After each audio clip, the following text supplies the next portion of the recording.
নাই আমিতো এতিয়ালৈকে জ্ঞাত নহয়, কাৰণ কথাটো বিষয়টো যিহেতু যে আমাৰ দললৈ আহিলে আমাৰ লগত আলোচনা কৰিব লাগিব। এতিয়ালৈকে আমাৰ লগত তেনেকুৱা ধৰণৰ কোনো কথা আমি আলোচনাও কৰা নাই, গমো পোৱা নাই। এনেই আগতে আলোচনা হৈছিল, আপোনালোকে প্ৰচাৰ কৰিছে। আগতে বহুবাৰ কথা বতৰা পাতিছোঁ, আপোনালোকে সকলোৱে প্ৰচাৰ কৰিছে। কিন্তু শেহতীয়াকৈ যিবোৰ কথা ওলাইছে যে ডেট ধৰি দিছে, ইমান তাৰিখে হ'ব, আহিব, সেই সম্পৰ্কত আমি জ্ঞাত নহয়। আগতে আমি যেতিয়া কথা বতৰা পাতিছিলোঁ, তেতিয়া তেখেতক আমাৰ আহ্বান কৰিছিলোঁ, জনাইছিলোঁ যে আমাৰ দললৈ আহক।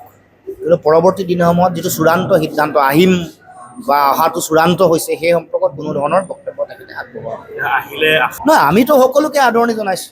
আমি বিজেপিৰ যিটো অপশাসন, তেওঁলোকৰ এইটো যি ধৰণে ধৰ্মীয় মেৰুকৰণৰ ৰাজনীতি কৰি আছে, সাধাৰণ জনগণক যেনেকৈ মূল্য বৃদ্ধি কৰি জীয়াটো ভোগাইছে, তেনেকুৱা এটা পৰিৱেশত আমি বিজেপিক উৎখাত কৰিবৰ কাৰণে আৰু জাতীয়তাবাদৰ ভৱিষ্যত সুৰক্ষিত কৰিবৰ কাৰণে সকলোকে অসম জাতীয় পৰিষদলৈ আহিবৰ কাৰণে আহ্বান জনাইছোঁ। সকলোৱে যাতে আহি ঐক্যবদ্ধভাৱে যুঁজ দিয়ে বিজেপিৰ। নহয়, তথ্যটো প্ৰকাশেই হৈছে, তথ্য চাই ল'ব লাগে। ক'ত কিমান বিঘা মাটি কিনিছে, দাগ নম্বৰ কিমান, পটা নম্বৰ কিমান, কোৱাৰ পিছত আৰু তাত কি বাকী থাকিলে। জুলুঙাৰ মেকুৰী যেতিয়া ওলাই পৰিছে, তেতিয়া তেওঁলোকে কোনো ধৰণৰ ইয়াৰ উত্তৰ দিব নোৱাৰি। আমি বহুদিন গীৰ গাইৰ প্ৰসংগ আনিলোঁ, এটাও প্ৰশ্নৰ উত্তৰ দিব নোৱাৰিলে। নিদি তেওঁলোকে ইছ্যু ডাইভাৰ্ট কৰিবৰ কাৰণে মাংসলৈ লৈ গ'ল, তাৰপিছত উচ্ছেদলৈ লৈ গৈছে। উচ্ছেদ এতিয়া আকৌ যেতিয়া খিলঞ্জীয়া মানুহৰ ওপৰত যেতিয়া উচ্ছেদ অভিযান আৰম্ভ কৰিলে, তেতিয়া জনগণে চাৰিওফালে বিৰোধিতা কৰাৰ লগে লগে এতিয়া আকৌ বেলেগ এটা কথা, এতিয়া প্ৰটেকশ্যন দিবলৈ লাগি গৈছে।